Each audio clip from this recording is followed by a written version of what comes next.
put it in a big circle. Listen, capitals. Good.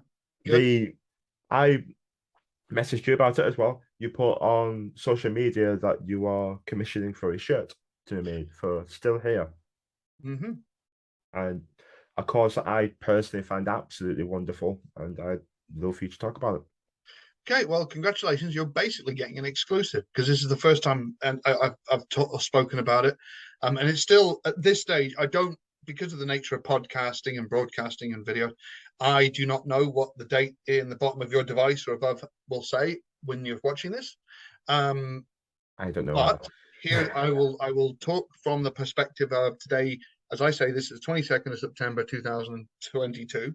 Mhm. So my thought is, without going too much detail, I've been very lucky that I had a long-term kind of imbalance in my head that led to a lot of problems. Recently, I've been very fortunate in that after much kind of experimentation and trying different things and waiting and trying and watching, I've got the help that, touch wood, has put me on the right path. Um, and it ties into Tony Wright. So Tony and I were having a pint in sort of Didsbury. It doesn't matter where, but I'm just setting the scene. So we're in a pub in Didsbury, having a pint, having a catch up, and I was explaining the change and what I've been going through and the new medication and all this, and how it would really make a profound change. In fact, I'll just tell you. Basically, I had an adult ADHD diagnosis, um, which has changed my life. A lot of comics are getting it at the moment. I can tangent about that some other time. And what happens a lot of the time is that when adults get a diagnosis for it, because it's affected them so profoundly and for so long in terms of their personal life, their relationships, their friendships, their professional life, their jobs, their occupation. For me, it was professionally, I was thinking primarily of the opportunities I've squandered in comedy from writing. Like I had a potentially a commission with the BBC in the early 2000s, in terms of wrestling, because there were opportunities to do things with Future Shock I didn't do or didn't make the most of. Even running the tours. I for a while I was running wrestling tours with Stars, and it ended. And it was because of me and other people have taken on. Inside the Ropes doing a great job. It's not the point. Um, but what happens when you get that diagnosis, a lot of people, when you get that fixed and you realize that this was the problem all along, it's very easy to kind of have this mourning period where you go, I've wasted so much time. I've wasted so many opportunities. I've wasted so much of my life. And from the positive going, I've got this answer to, oh God, why didn't I know sooner? Why didn't, if I'd have known, if nowadays it's a very different world, teacher friends of me have said there's support, like kids, they can spot it 5, 6, 7, 8 years old, and they can work with you, and it doesn't debilitate the way it had for me. And Tony Wright, and I say again, I love him Mhm. absolutely, purely and dearly. He said something that has instantly gone like full inside out and become a core memory. It's there, and he saved me from all of that, because I was saying about all this, and I was saying this could be the case. And Tony just said, well, just think about all the things you've done in spite of it. Good point. Very, Just very good in point. that moment, I just went, you are right. No pun intended.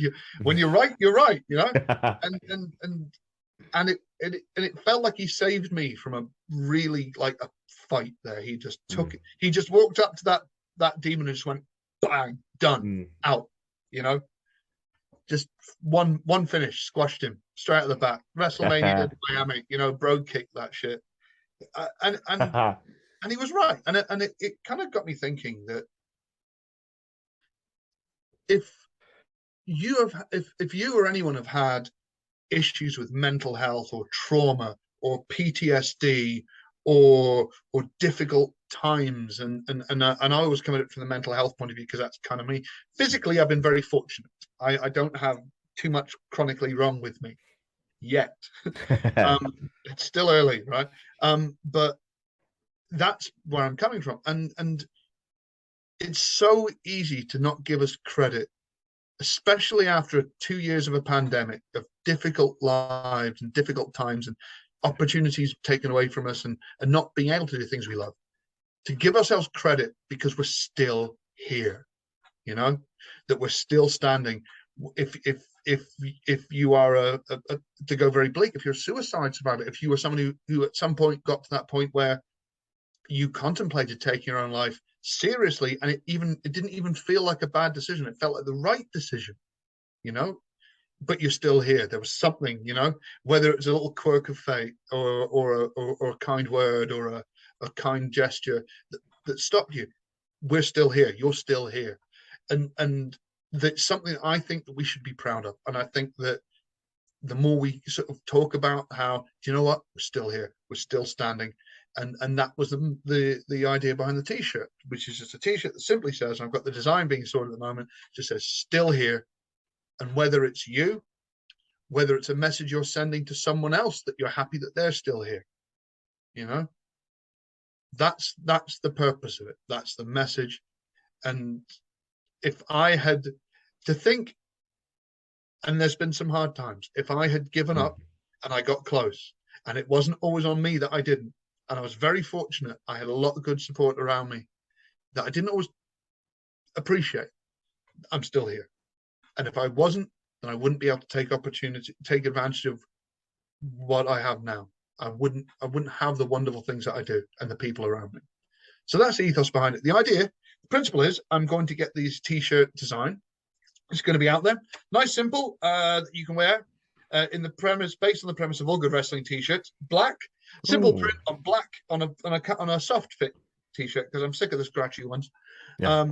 That, you know, if you know, you know, but it doesn't explicitly say. It just says the words "still here." Nice big design, and they will be on sale. The motivation for me was at the end of September, which is Suicide Prevention Month, to say that's not when we have to stop caring. We don't switch it off. So for October, from the 1st of October to the 31st of October, these T-shirts will be on sale. I can't tell you where. I haven't figured that bit out yet. However, my goal is to raise £1,000. I don't know how many T-shirts it will be. Haven't figured that out yet. But I do know that the more T-shirts we sell, so I've found a supplier, hopefully, who will be able to print and distribute the T-shirts. So the idea is that we take orders over the course of September, and then however many T-shirts we have sold will be sent out at the beginning of November. And the theory is that the more T-shirts we sell, the cheaper it is to print per unit. Ergo, if we sell 10 T-shirts and that's what we sell, then we've sold 10 T-shirts. The two charities are going to be Mind, the mental health charity, and a charity called Sudden, which is a charity that helps with sudden bereavement. It's survivors and helping folk, because they were very supportive to someone else I love, a very good friend of mine recently. And the more T-shirts we sell, the more money per T-shirt will go to these causes, and that's every penny of profit, anything we make, everything I'm going to do is going to be as cheap as possible. So there shouldn't be any real costs to this, beyond printing and posting the T-shirts.